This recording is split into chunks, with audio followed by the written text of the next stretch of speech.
Hey there, welcome back to AutoNet. So today I want to talk a little bit about creating a custom widget from scratch. It's kind of from scratch.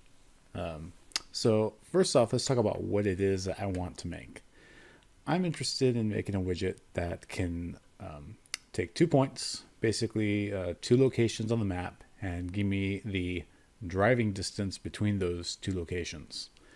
So for example, I'll have two search inputs. I'll search for an origin location, I'll search for a destination location, and then I just want to show the route on the map, and then the distance between those 2 points, just the driving distance of the route.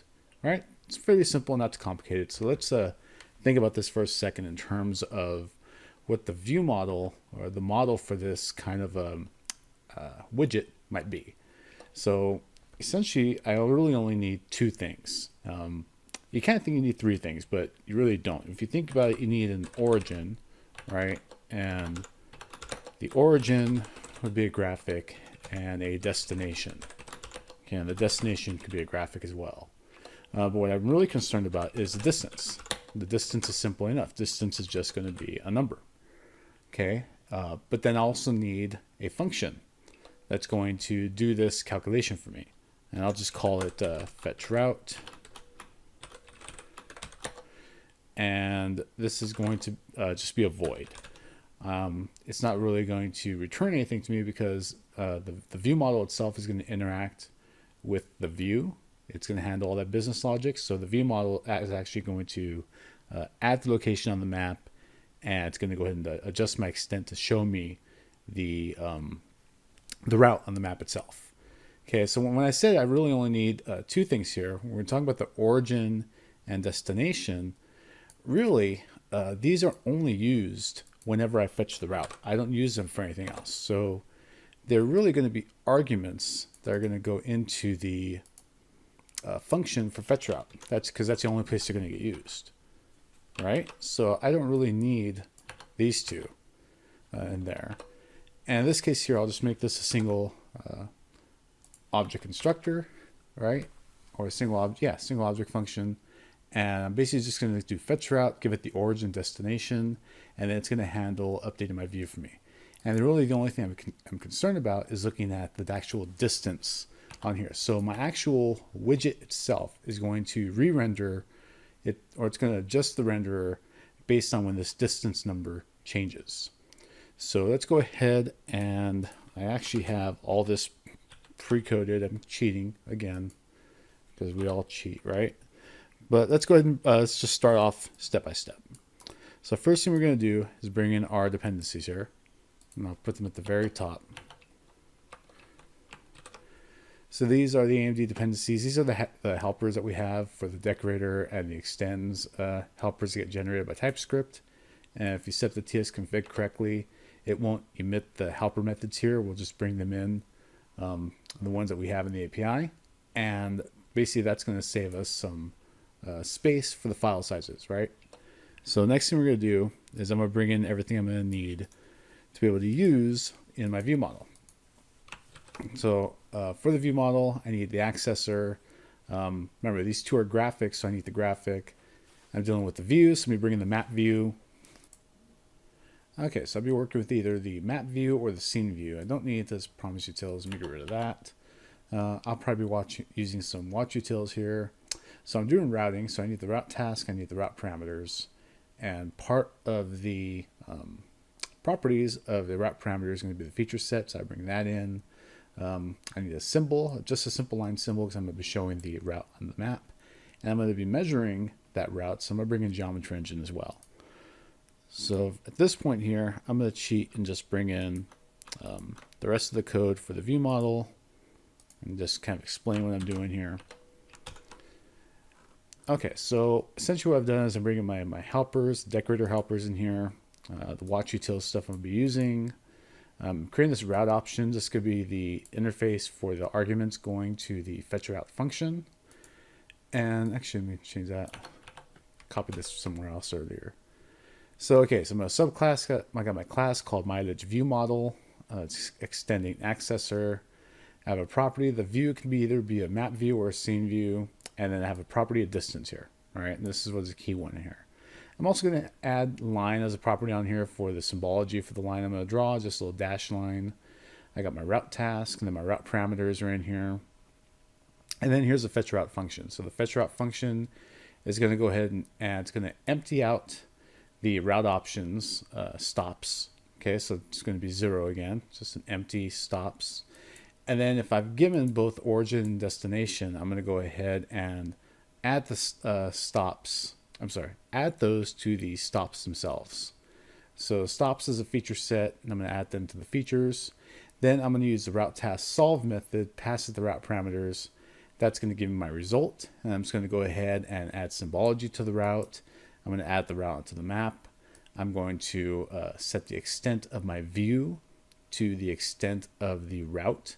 And I'm going to expand it by 2, just so it's not zoomed into the edges. Turn off the pop-up, and then distance is just going to be the geodesic length of the geometry for the route in miles. So I'm concerned about the distance in miles. Right, so that's all I need to do there.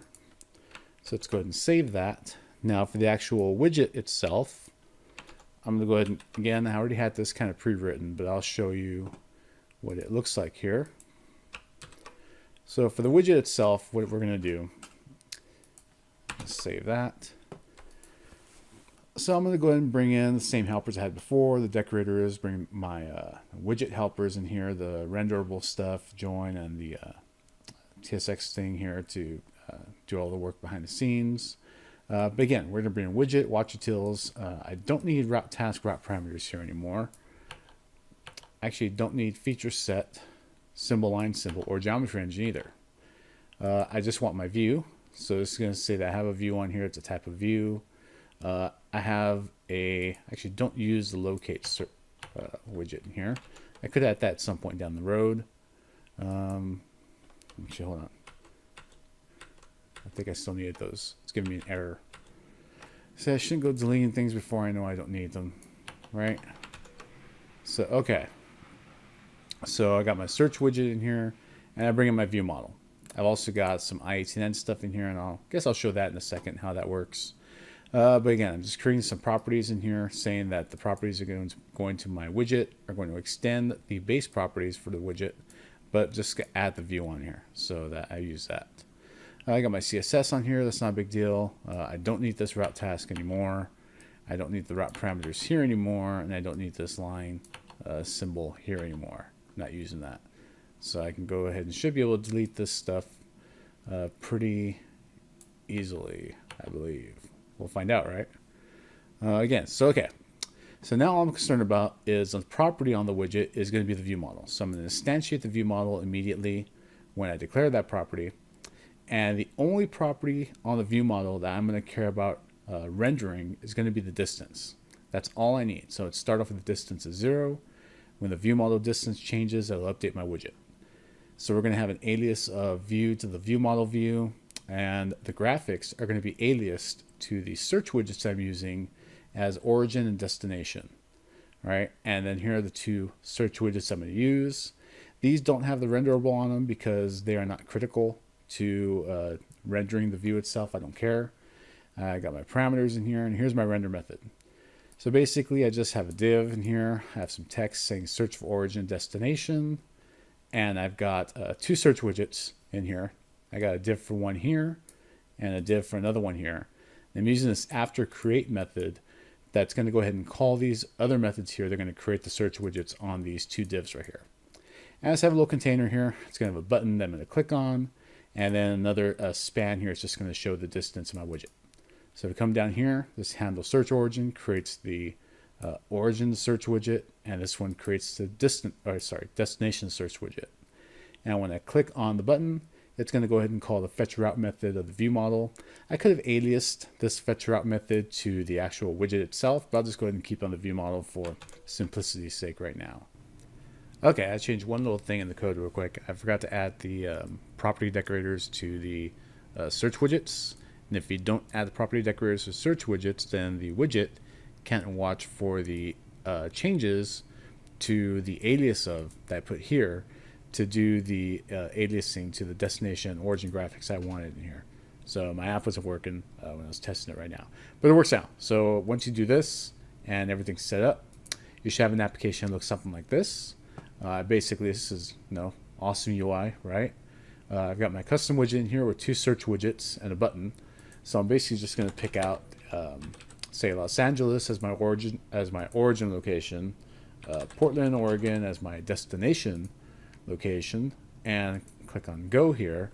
That's going to go ahead and use the route task to give me the route to go from LA to Oregon, and it's going to tell me it's 963 miles. Pretty simple, pretty basic, but you can see there how you can define the view model to handle the business logic of how the widget is going to do what it's going to do, and then just create a simple widget with a few properties that are going to be defined that are basically going to be passing props from the view to the model.